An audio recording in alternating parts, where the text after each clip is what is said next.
Bismillahirrahmanirrahim. Assalamualaikum warahmatullahi wabarakatuh. Syukur alhamdulillah, kita bisa berjumpa lagi di channel ini. Saya doakan semoga saudaraku dan sahabatku semuanya selalu diberikan kesehatan, dilapangkan rezekinya, diampuni dosa-dosanya dan dipanjangkan umurnya. Amin ya robbal alamin. Dan dengan penuh kerendahan hati, kami mohon kepada sahabatku semuanya untuk memberikan like video ini, dan yang belum subscribe, silahkan tekan tombol subscribe channel ini. Semoga dengan menekan tombol like dan subscribe, akan menjadi amal baik yang diridhai Allah Subhanahu wa Ta'ala. Amin ya robbal alamin. Sahabatku semuanya yang dirahmati Allah, kali ini saya akan membahas tentang 10 dosa yang sering dilakukan anak muda dan harus diwaspadai. Tonton videonya sampai selesai. Tak ada satupun manusia yang hidup di muka bumi ini yang tidak pernah berbuat dosa. Mulai dari anak-anak, remaja, dewasa hingga orang tua tidak lepas dari dosa. Baik itu disengaja maupun tidak disengaja. Dosa sendiri berasal dari kata zanbun. Jamaknya zunubun, yang artinya dosa-dosa. Dosa adalah perbuatan yang mengarah kepada perbuatan yang dibenci Allah, dan perbuatan tersebut mengarah kepada dosa serta perbuatan yang bisa membuat kita terjerumus ke dalam neraka.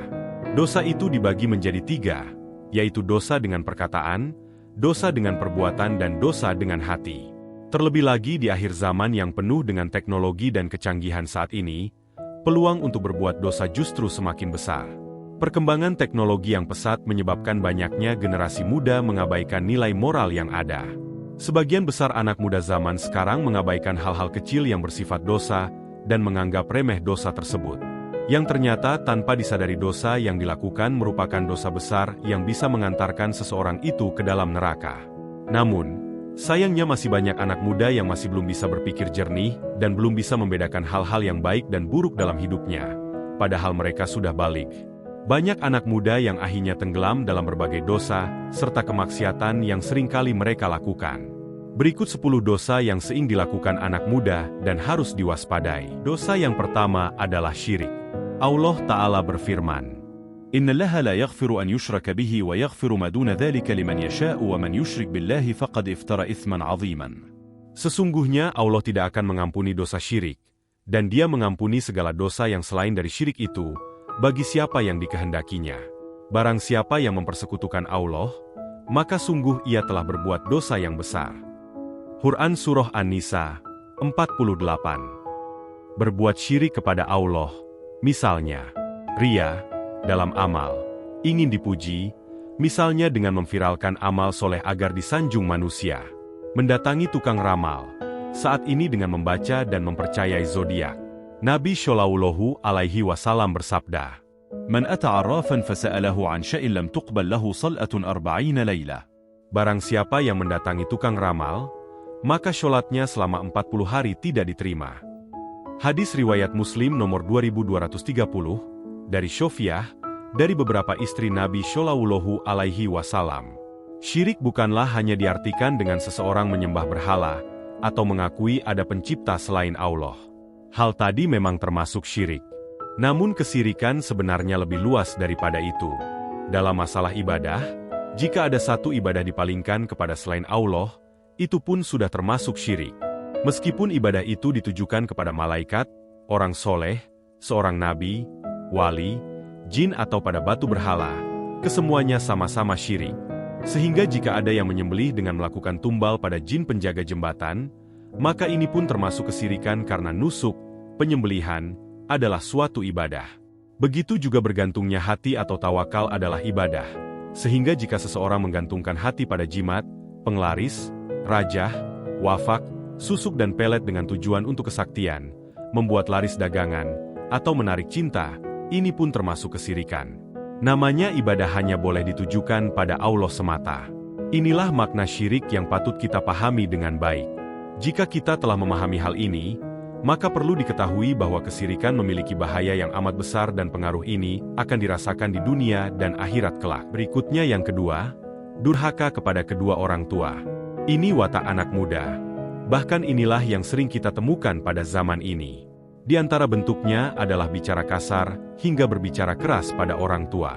Allah Ta'ala berfirman, وَقَضَى رَبُّكَ أَلَّا تَعْبُدُوا إِلَّا إِيَّاهُ وَبِالْوَالِدَيْنِ إِحْسَانًا إما يبلغن عندك الكبر أحدهما أو كلاهما فلا تقل لهما أف ولا تنهرهما وقل لهما قولا كريما. Dan Robmu telah memerintahkan supaya kamu jangan menyembah selain Dia, dan hendaklah kamu berbuat baik pada ibu bapakmu dengan sebaik-baiknya. Jika salah seorang di antara keduanya atau kedua-duanya sampai berumur lanjut dalam pemeliharaanmu, maka sekali-kali janganlah kamu mengatakan kepada keduanya perkataan, "Ah," dan janganlah kamu membentak mereka dan ucapkanlah kepada mereka perkataan yang mulia. Quran Surah Al-Isra 23. Dalam surah Al-Isra, ayat 23 kita dilarang menyebut "uf" atau "ah". Imam Ibnu Jarir At-Tobari rahimahullah katakan, itu adalah segala bentuk perkataan keras dan jelek pada orang tua. Mujahid rahimahullah mengatakan, tidak sepantasnya seorang anak menahan tangan kedua orang tuanya yang ingin memukulnya. Begitu juga tidak termasuk sikap berbakti, adalah seorang anak memandang kedua orang tuanya dengan pandangan yang tajam. Lanjut Imam Mujahid rahimahullah, barang siapa yang membuat kedua orang tuanya sedih, berarti dia telah mendurhakai keduanya. Ka'ab al-Ahbar berkata, apabila orang tuamu memerintahkanmu dalam suatu perkara, selama bukan dalam maksiat, tetapi engkau tidak mentaatinya, berarti engkau telah melakukan berbagai macam kedurhakaan terhadap keduanya. Al-Hafidz Ibnu Hajar dalam kitab Al-Fath bab Uququl Walidain, menjelaskan maksud Uququl Walidaini adalah apa saja yang dapat menyakiti kedua orang tua yang dilakukan anaknya. Perkara ini meliputi perbuatan dan perkataan, kecuali perbuatan syirik atau melakukan maksiat yang tidak ditentukan sebagai dosa kepada orang tua. Hubungan antara orang tua dan anak terkadang tidak selalu berjalan mulus. Ada saja konflik yang menyebabkan renggangnya hubungan orang tua dan anak. Namun sebaiknya, masing-masing saling introspeksi diri agar tidak merugikan di dunia maupun di akhirat. Mengutip buku Keajaiban Doa, Ridho Ibu oleh Mutia Mutmainah, ada 11 perbuatan yang termasuk durhaka kepada orang tua. 1. Menyakiti fisik. 2. Menyakiti perasaannya. 3. Berkata, "ah," dan mengeraskan suara. 4. Membicarakan keburukan orang tua. 5. Mencaci atau menjadi sebab dicaci orang. 6. Membelalakan mata. 7. Bakhil. 8. Sangat membebani. 9. Tidak peduli dan menjauhi orang tua. 10. Tidak mengakui orang tua. 11. Berlaku zalim kepada orang tua. Diriwayatkan sebuah hadits, Rasulullah Shallallahu Alaihi Wasallam bersabda, siapa membuat kesedihan hati ibu dan ayahnya, maka dia telah durhaka kepada keduanya. Hadis riwayat Tabrani dari Ja'far bin Muhammad As-Sholah. Hindari melakukan perbuatan yang melukai hati orang tua. Bagaimanapun juga, doa orang tua termasuk dalam doa yang diijabah Allah Subhanahu wa Ta'ala. Sebagaimana hadis Rasulullah Shallallahu Alaihi Wasallam. 3 orang yang tidak akan tertolak doanya, yaitu doa orang tua, doa orang yang berpuasa, dan doa musafir. Hadis riwayat Al-Baihaqi. Dosa yang ketiga adalah seks bebas dan mendekati zina. Zina itu dosa besar dan perantara menuju zina juga termasuk dosa. Yang terlarang mulai dari chattingan dengan lawan jenis, janji ngedet, bersentuhan, berdua-duaan, berciuman, hingga kemaluan menginginkan untuk berzina. Allah Ta'ala mengingatkan, "Wala taqrabul zina, innahu kana fahishatan wa sa'a sabilan." Dan janganlah kamu mendekati zina. Sesungguhnya zina itu adalah suatu perbuatan yang keji, dan suatu jalan yang buruk. Quran Surah Al-Isra 32. Saat ini, perzinaan tidak lagi dianggap tabu. Namun, Allah telah menegaskan dalam Al-Quran bahwa perzinahan dilarang, dan bahwa pelaku perzinahan akan dikenakan dosa besar. Selain dosa besar, pelaku zina akan mendapatkan ganjaran serta akibat dari perbuatannya. Islam adalah agama rahmatan lil alamin. Allah Subhanahu wa Ta'ala selalu memberikan pengetahuan tentang perzinaan melalui Al-Quran dan hadits. Allah Subhanahu wa Ta'ala selalu mengajarkan kepada hambanya untuk berbuat baik dan menghindari perbuatan perzinaan.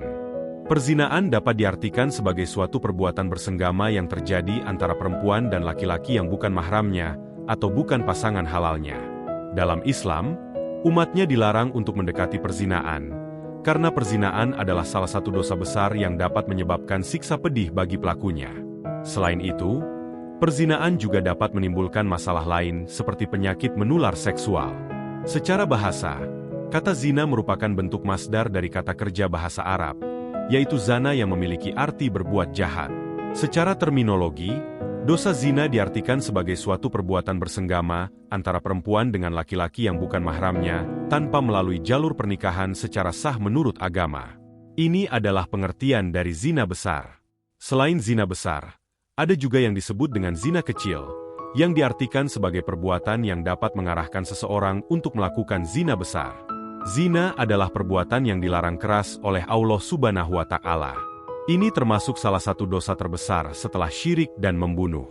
Hal ini dijelaskan dalam surat Al-Furqan ayat 68 yang berbunyi, وَالَّذِينَ لَا يَدْعُونَ مَعَ اللَّهِ إِلَهًا آخَرَ وَلَا يَقْتُلُونَ النَّفْسَ الَّتِي حَرَّمَ اللَّهُ إِلَّا بِالْحَقِّ وَلَا يَزْنُونَ وَمَنْ يَفْعَلْ ذَلِكَ يَلْقَ أَثَامًا. Artinya, dan orang-orang yang tidak menyembah rob yang lain beserta Allah dan tidak membunuh jiwa yang diharamkan Allah membunuhnya kecuali dengan alasan yang benar, dan tidak berzina. Barang siapa yang melakukan yang demikian itu, niscaya dia mendapat pembalasan dosanya. Dosa yang keempat adalah melakukan onani dan suka menonton pornografi. Onani dengan membangkitkan syahwat, hukumnya adalah haram secara umum. Karena Allah Ta'ala berfirman, وَالَّذِينَ هُمْ لِفُرُوجِهِمْ حَافِظُونَ إِلَّا عَلَى أَزْوَاجِهِمْ أَوْ مَا مَلَكَتْ أَيْمَانُهُمْ فَإِنَّهُمْ غَيْرَ مَلُومِينَ فَمَنِ ابْتَغَى وَرَاءَ ذَلِكَ فَأُولَئِكَ هُمُ الْعَادُونَ. Dan orang-orang yang memelihara kemaluannya, kecuali terhadap istri-istri mereka atau budak-budak yang mereka miliki, maka sesungguhnya mereka dalam hal ini tiada tercela. Barang siapa mencari yang dibalik itu, maka mereka itulah orang-orang yang melampaui batas. Quran Surat Al-Ma'arij 29-31. Orang yang melampaui batas adalah orang yang zolim dan berlebih-lebihan. Allah tidaklah membenarkan seorang suami bercumbu selain pada istri atau hamba sahayanya. Selain itu diharamkan. Namun, menurut ulama Hanafiyah, Syafi'iyah, dan Imam Ahmad, hukum onani itu makruh tanzih, sebaiknya dijauhi. Larangan masturbasi dalam Islam dimaksudkan agar seorang muslim tidak terjerumus ke dalam perbuatan zina atau menyimpang. Allah Subhanahu wa Ta'ala berfirman terkait hal ini dalam surat An-Nur ayat 33 yang berisi perintah untuk menjaga kesucian. وَلْيَسْتَعْفِفِ الَّذِينَ لَا يَجِدُونَ نِكَاحًا حَتَّى يُغْنِيَهُمُ اللَّهُ مِنْ فَضْلِهِ. Artinya, dan orang-orang yang tidak mampu kawin hendaklah menjaga kesucian dirinya, sehingga Allah memampukan mereka dengan karunia-Nya. Selanjutnya suka nonton film porno. Dosa menonton film porno dalam Islam diibaratkan seperti zina mata. Menonton film porno mengarah pada perbuatan maksiat, sehingga diharamkan dalam Islam. Dalam kaidah fikih Az-Zaroi dikatakan bahwa apabila menonton film porno, dikhawatirkan seseorang akan merasakan akibat buruk yang ditimbulkannya. Sehingga, langkah preventif diperlukan agar kebiasaan ini tidak terulang lagi. Menonton film porno sama saja dengan melihat aurat orang lain yang bukan pasangan sahnya, baik suami ataupun istri. Hal ini diharamkan dalam Islam dan tidak diperkenankan. Dalam industri hiburan, produksi film porno seringkali dijadikan sebagai ladang bisnis utama karena nilai jualnya yang tinggi. Padahal, film porno juga dapat membawa dampak negatif bagi seseorang. Ini bisa membuat seseorang terjerumus pada perbuatan zina, kecanduan menonton hal-hal yang tidak baik, dan perbuatan munkar lainnya. Sebagaimana disebutkan sebelumnya, menonton film porno dapat dikategorikan sebagai zina mata. Rasulullah Shallallahu Alaihi Wasallam pernah menjelaskan tentang macam-macam zina dalam haditsnya. Beliau bersabda, Allah telah mencatat bahwa manusia cenderung terhadap zina. Keinginan tersebut tidak dapat dielakkan lagi. Zina mata adalah memandang, zina telinga adalah mendengar, zina tangan adalah memukul, zina kaki adalah berjalan, zina hati adalah bercinta dan berkeinginan, dan kemaluan yang menentukannya berlaku atau tidak. Dari hadis tersebut dapat dipahami bahwa zina itu ada banyak macamnya dan semua itu dikategorikan sebagai perbuatan dosa. Sehingga, umat muslim pun sebisa mungkin dianjurkan untuk menjauhinya. Kemudian, apabila setelah menonton film porno seseorang melakukan dosa lain, maka ia akan diganjar sesuai dengan dosa yang dilakukannya. Misalnya, ia melanjutkannya dengan masturbasi, onani atau zina. Dosa yang kelima adalah meninggalkan sholat. Meninggalkan sholat, atau syalatnya bolong-bolong, bahkan ada yang tidak mengerjakan sholat sama sekali padahal mengaku muslim. Ancaman Nabi Shallallahu Alaihi Wasallam bagi yang meninggalkan sholat. Sesungguhnya batas antara seseorang dengan syirik dan kufur itu adalah meninggalkan sholat. Hadis riwayat Muslim, nomor 82. Manusia diciptakan dengan memiliki tujuan. Tujuan utama diciptakannya manusia adalah untuk beribadah kepada Allah. Akan tetapi dalam prakteknya, manusia seringkali merasa jenuh, malas dan bosan. Baik dalam ibadah yang sifatnya wajib, apalagi yang sifatnya sunnah. Rasa malas dan jenuh ini sudah menjadi fenomena yang sering terjadi di kalangan kaum muslimin. Terlebih lagi di kalangan para remaja, baik laki-laki maupun perempuan. Di antara ibadah yang seringkali para remaja malas mengerjakannya adalah sholat. Hal ini terjadi karena usia remaja merupakan usia peralihan. Sehingga kebanyakan mereka di usia ini menjadi remaja yang labil. Apalagi dengan keadaan zaman yang semakin maju dan perkembangan teknologi yang semakin canggih, bisa menjadikan remaja semakin lalai dari sholatnya. Maka tak jarang kita lihat para remaja menunda-nunda sholat, tidak mengerjakannya di awal waktu. Tak jarang di antara mereka yang bahkan tidak melaksanakan sholat.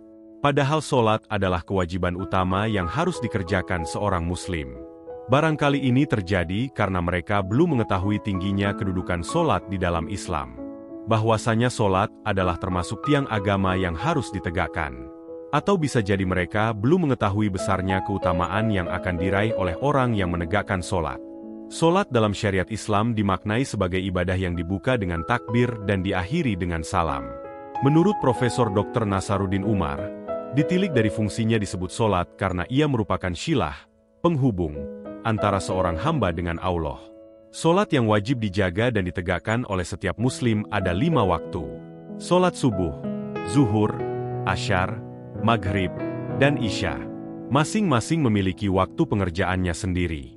Allah dalam Al-Quran memerintahkan seluruh kaum muslimin untuk menjaga kelima sholat tersebut. Firman Allah, Hafidhu alal salawati wa salawtil wusta wa qumu lillahi qanitin. Peliharalah semua sholatmu, dan peliharalah sholat wusto. Berdirilah untuk Allah dalam sholatmu dengan khusyuk. Quran Surat Al-Baqarah 238. Ayat ini menjadi dalil yang kuat wajibnya sholat 5 waktu bagi kaum muslimin. Allah secara khusus menyebut sholat asyar karena kedudukan dan keutamaannya yang sangat besar. Dosa yang keenam adalah tasyabbuh dengan non-muslim. Tasyabbuh atau meniru-niru orang non-muslim adalah perbuatan yang dilarang dalam Islam. Larangan ini didasarkan pada hadis, sabda Rasulullah Shallallahu Alaihi Wasallam. Siapa yang menyerupai suatu kaum maka dia termasuk bagian dari kaum itu. Hadis riwayat Abu Daud. Bentuknya suka meniru penampilan, gaya, hingga perayaan non-muslim seperti merayakan ulang tahun hingga merayakan Valentine Days. Tasyabbuh dilarang karena dapat merusak iman dan akhlak seseorang. Seseorang yang tasyabbuh akan menyerupai cara hidup dan kebiasaan orang-orang musyrik, sehingga tidak percaya diri dengan keimanannya. Tasyabbuh memiliki dampak buruk bagi muslim. Berikut sejumlah dampaknya. 1. Kerusakan akhlak. Tasyabbuh dapat merusak akhlak seseorang, karena menyerupai perilaku orang-orang yang tidak beriman. Ini membuat muslim kehilangan nilai-nilai moral dan etika yang baik. 2. Terjerumus dalam kesesatan. Tidak hanya merusak akhlak, muslim yang memiliki perilaku tasyabbuh dapat terjerumus dalam kesesatan. Akhirnya, seseorang kehilangan arah dan tujuan hidup yang sebenarnya. 3. Rusaknya iman. Selain akhlak, iman dari seseorang yang memiliki sifat tasyabbuh akan rusak. Sebab, mereka menyerupai cara hidup dan kebiasaan orang-orang musyrik.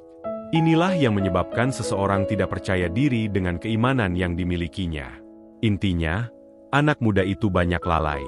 Mereka bisa selamat jika mau menimba ilmu agama secara mendalam. Muslim tidak perlu khawatir, karena ada beberapa cara yang dapat dilakukan untuk menghindari tasyabbuh. Antara lain sebagai berikut. 1. Hindari pergaulan buruk. Pergaulan yang buruk mengakibatkan seseorang terjerumus ke dalam perilaku yang tidak sesuai dengan ajaran Islam. Karenanya, muslim hendaknya menghindari pergaulan buruk. 2. Perkuat iman dan akhlak. Akhlak dan iman yang baik menjadi cara paling tepat menghindari tasyabbuh. Seseorang akan lebih mudah menghindari perilaku yang tidak sesuai dengan ajaran Islam jika iman dan akhlaknya baik. 3. Jagalah identitas Islam. Menjaga identitas Islam bisa dilakukan dengan cara memperkuat pengetahuan tentang ajaran agama dan mengamalkannya dalam kehidupan sehari-hari. Oleh karena itu, menjaga identitas Islam menjadi cara lain agar terhindar dari tasyabbuh. Dosa yang ketujuh adalah senangnya mabuk-mabukan. Allah Ta'ala berfirman, A'udzu billahi minasyaitonir rajim. Bismillahirrahmanirrahim. Ya ayyuhalladzina amanu innamal khamru wal maisiru wal ansabu wal azlamu rijsun min 'amalis syaitani fajtanibuhu la'allakum tuflihun. Innama yuridu asyaitanu an yuwaqqi'a bainakumul 'adawata wal baghdha'a fil khamri wal maisir wa yasuddakum 'an dzikrillah wa 'anis salati fahal antum muntahun. Hai orang-orang yang beriman, sesungguhnya meminum khamar, berjudi, berkorban untuk berhala, mengundi nasib dengan panah, adalah rijsun, kotor, termasuk perbuatan setan. Maka jauhilah perbuatan-perbuatan itu agar kamu mendapat keberuntungan. Sesungguhnya setan itu bermaksud hendak menimbulkan permusuhan dan kebencian di antara kamu lantaran meminum khamar dan berjudi itu, dan menghalangi kamu dari mengingat Allah dan sembahyang. Maka berhentilah kamu dari mengerjakan pekerjaan itu. Quran Surah Al-Maidah, 90-91. Dari Abdullah bin Umar radhiyallahu anhuma, Nabi Shallallahu alaihi wasallam bersabda, La'anallahu al-khamra wa syaribaha wa saqiyaha wa ba'i'aha wa mubta'aha wa 'asiraha wa mu'tasiraha wa hamilaha wal mahmulata ilaih. Allah melaknat khamar, orang yang meminumnya, orang yang menuangkannya, penjualnya, pembelinya, orang yang memerasnya, orang yang mengambil hasil perasannya, orang yang mengantarnya, dan orang yang meminta untuk diantarkan. Hadis riwayat Abu Daud, nomor 3674 dan Ibnu Majah, nomor 3380. Al-Hafiz Abu Thohir mengatakan bahwa sanad hadits ini hasan. Dari Ibnu Umar radhiyallahu anhuma, Rasulullah shallallahu alaihi wasallam bersabda, Kullu muskirin khamrun wa kullu muskirin haramun wa man syaribal khamra fi dunya famata wa huwa yudminuha lam yatub lam yashrabha fi al-akhirah. Segala sesuatu yang memabukkan itu khamar. Segala sesuatu yang memabukkan itu haram. Siapa saja meminum khamar di dunia lalu ia meninggal dunia dalam keadaan kecanduan dan tidak bertaubat, maka ia tidak akan meminum khamar yang penuh nikmat di akhirat. Hadis riwayat Muslim, nomor 2003. Dosa yang kedelapan adalah buka-bukaan aurat. Dalam hadis disebutkan, Halinnari lam arahuma qawmun ma'ahum siyatun ka'adhnabil baqari yadribuna biha an-nasa wa nisa'un kasiyatun 'ariyatun mumil'atun ma'il'atun ru'usuhun ka'asnimatil bukhtil ma'ilah la yadkhulna al-jannata wal ayajidna rihaha wa inna rihaha la yujadu min masirati kadza wa kadza. Ada dua golongan dari penduduk neraka yang belum pernah aku lihat. 1. Suatu kaum yang memiliki cambuk seperti ekor sapi untuk memukul manusia dan 2. Para wanita yang berpakaian tapi telanjang, berlenggak-lenggok, kepala mereka seperti punuk unta yang miring. Wanita seperti itu tidak akan masuk surga dan tidak akan mencium baunya, walaupun baunya tercium selama perjalanan sekian dan sekian. Hadis riwayat Muslim nomor 2128. Di antara makna berpakaian tetapi telanjang adalah wanita yang menyingkap sebagian anggota tubuhnya, sengaja menampakkan keindahan tubuhnya sebagaimana kata Imam Nawawi dalam Syarh Sahih Muslim. Berarti tidak berjilbab terkena ancaman hadits ini. Sedangkan perintah jilbab terdapat pada Quran Surah Al-Ahzab ayat 59. A'udzu billahi minasyaitonir rajim. Bismillahirrahmanirrahim. يا أيها النبي قل لأزواجك وبناتك ونساء المؤمنين يدنين عليهن من جلابيبهن ذلك أدنى أن يعرفن فلا يؤذين وكان الله غفورا. Hai Nabi, katakanlah kepada istri-istrimu, anak-anak perempuanmu dan istri-istri orang mukmin, hendaklah mereka mengulurkan jilbabnya ke seluruh tubuh mereka. Yang demikian itu supaya mereka lebih mudah untuk dikenal. Karena itu mereka tidak diganggu. Dan Allah adalah Maha Pengampun lagi Maha Penyayang. Quran Surah Al-Ahzab 59. Dalam ayat lainnya juga disebutkan, A'udzu billahi minasyaitonir rajim. Bismillahirrahmanirrahim. Wa qul lil mu'minati yaghdudna min absarihinna wa yahfadna furujahunna wa la yubdina zinatahunna illa ma dhahara minha. Katakanlah kepada wanita yang beriman, hendaklah mereka menahan pandangannya dan kemaluannya, dan janganlah mereka menampakkan perhiasannya, kecuali yang biasa nampak daripadanya. Quran Surah An-Nur 31. Ini adalah perintah berjilbab di mana menutupi seluruh tubuh kecuali wajah dan telapak tangan. Dosa yang kesembilan adalah judi online. Judi online telah menjadi fenomena yang sangat meresahkan di era digital. Kemudahan akses melalui internet yang tersedia 24 jam dan beragam bentuknya, seperti slot, togel, poker, bingo, kasino, judi bola, dan pacuan kuda, membuat praktik ini semakin menjamur di berbagai lapisan masyarakat. Dampak negatif dari judi online sangat signifikan, mencakup kecanduan, kriminalitas, kemiskinan, dan kehancuran moral individu serta masyarakat. Islam sebagai agama yang sempurna dan paripurna, telah mengatur seluruh aspek kehidupan manusia, termasuk dalam hal perjudian. Islam mengharamkan segala bentuk judi, termasuk judi online, karena dampak negatifnya yang sangat besar. Saat ini judi online, judol, dan pinjol menjadi trending dan banyak diminati. Akhirnya tidak sedikit sebagian masyarakat yang terjerat hutang pinjol sampai mengakhiri hidupnya dengan bunuh diri karena ketidakmampuan membayar. Untuk itu sangat penting untuk disampaikan bahaya pinjol dan judol agar masyarakat memiliki pemahaman, serta kepekaan terhadap bahayanya terutama merujuk pada syariat Islam. Maisir atau judi dalam bentuk apapun, termasuk judi online, adalah perbuatan yang sangat dilarang dalam Islam. Allah Subhanahu wa Ta'ala berfirman, "Ya ayyuhalladzina amanu innamal khamru wal maisir wal ansabu wal azlam rijsun min 'amali syaitani fajtanibuhu la'allakum tuflihun. إنما يريد الشيطان أن يوقع بينكم العداوة والبغضاء في الخمر والميسر ويصدكم عن ذكر الله وعن الصلاة فهل أنتم منتهون." Wahai orang-orang yang beriman, sesungguhnya meminum khamar, berjudi, berkurban untuk berhala, mengundi nasib dengan panah, adalah perbuatan keji dan termasuk perbuatan setan. Maka jauhilah perbuatan-perbuatan itu agar kamu beruntung. Quran Surat Al-Maidah 90. Judi online yang kini semakin marak dan mudah diakses melalui internet, memberikan ancaman serius bagi masyarakat.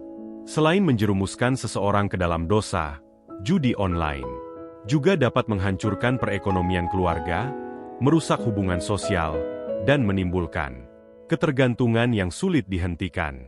Studi yang dilakukan Zurohman, 2016, menyatakan bahwa dampak judi online berpengaruh terhadap melemahnya nilai-nilai sosial pada remaja, yakni nilai material ditandai dengan habisnya materi yang dimiliki, termasuk uang dan barang serta berpengaruh juga terhadap nilai keruhanian dengan meninggalkan kewajiban sholat, puasa serta melanggar norma-norma sosial di masyarakat seperti mabuk-mabukan. Terakhir yang ke-10 yaitu tawuran dan berkelahi. Pengertian tawuran menurut Islam adalah tindakan perkelahian yang dilakukan dengan keji, saling melukai, dan bahkan bisa saja saling membunuh. Hukum tawuran dalam Islam ialah haram, dilarang untuk dilakukan umat muslim. Tawuran dilarang dalam Islam karena syariat mengajarkan umatnya untuk tidak membahayakan orang lain. La dororo wala diroro. Dalil tawuran dalam Islam terdapat pada Al-Quran maupun hadis. Seluruh dalil tersebut menegaskan larangan bagi muslim untuk tawuran atau berkelahi satu sama lain. Salah satu ayat Al-Quran tentang larangan tawuran terdapat pada surah Al-Hujurat ayat 11 sebagai berikut. Wahai orang-orang yang beriman, janganlah suatu kaum mengolok-olok kaum yang lain, karena boleh jadi mereka yang diolok-olokkan itu lebih baik daripada mereka yang mengolok-olok, dan jangan pula perempuan-perempuan mengolok-olok perempuan lain, karena boleh jadi perempuan yang diolok-olok itu lebih baik daripada perempuan yang mengolok-olok. Janganlah kamu saling mencela dan saling memanggil dengan julukan yang buruk. Seburuk-buruk panggilan adalah panggilan fasik setelah beriman. Siapa yang tidak bertobat, mereka itulah orang-orang zalim. Quran Surat Al-Hujurat 49, ayat 11. Dalil tawuran dalam Islam, selain ayat Al-Quran, juga terdapat dalam hadis riwayat Abu Hurairah radhiyallahu anhu, bahwa Rasulullah Shallallahu alaihi wasallam pernah bersabda sebagai berikut. Siapa yang berperang karena sebab yang tidak jelas, marah karena fanatik kelompok, atau motivasi ikut kelompok, atau dalam rangka membantu kelompoknya, kemudian dia terbunuh, maka dia mati jahiliyah. Hadis riwayat Muslim 1848. Perkelahian antar pelajar dapat dihindari dengan cara membuang anggapan bahwa tawuran adalah hal yang wajar. Pada intinya, guru dan orang tua berkewajiban mendidik siswa atau anaknya agar memiliki adab dalam pergaulan. Tawuran identik dengan perkelahian antar pelajar yang kadang penyebabnya tidak jelas. Sebagai bentuk kenakalan remaja, perlu ada penanganan yang tepat agar tidak terjadi lagi. Salah satunya memahami tentang pandangan Islam terhadap tawuran. Abu Bakrah Nufai bin Harits ATS Sakofi berkata bahwa Nabi Shallallahu alaihi wasallam bersabda, "Idza iltaqal muslimani bisayfayhima falqatilu wal maqtulu fin nar." فقلت يا رسول الله هذا القاتل فما بال المقتول قال إنه كان حريصا على قتل صاحبه. Apabila dua orang Islam yang bertengkar dengan pedangnya, maka orang yang membunuh dan yang terbunuh sama-sama berada di dalam neraka. Saya bertanya, "Wahai Rasulullah, sudah wajar yang membunuh masuk neraka. Lantas bagaimana gerangan yang terbunuh?" Beliau menjawab, "Karena ia juga sangat berambisi untuk membunuh sahabatnya." Muttafaqun alaih. Hadis riwayat Bukhari nomor 31 dan Muslim nomor 2888. Dalam hadits diajak untuk saling bersaudara, bukan saling bertengkar dan berkelahi. La tahasadu, wal atanajashu, wal atabaghadu, wal atadabaru, wal ayabi' ba'dukum ala bay'i ba'd, wa kunu ibadallahi ikhwanan. Janganlah kalian saling mendengki, janganlah saling tanajusi, menyakiti dalam jual beli, janganlah saling benci, janganlah saling membelakangi, mendiamkan, dan janganlah menjual di atas jualan saudaranya. Jadilah hamba Allah yang bersaudara. Hadis riwayat Muslim, nomor 2564. Itulah 10 dosa anak muda atau remaja yang sering dilakukan di zaman sekarang dan harus diwaspadai. Semoga video ini bisa menjadi pengingat diri sekaligus bahan evaluasi untuk menjadi pribadi yang lebih baik di jalannya dan diridhoi Allah Subhanahu wa Ta'ala. Jangan lupa like dan subscribe video ini. Terima kasih.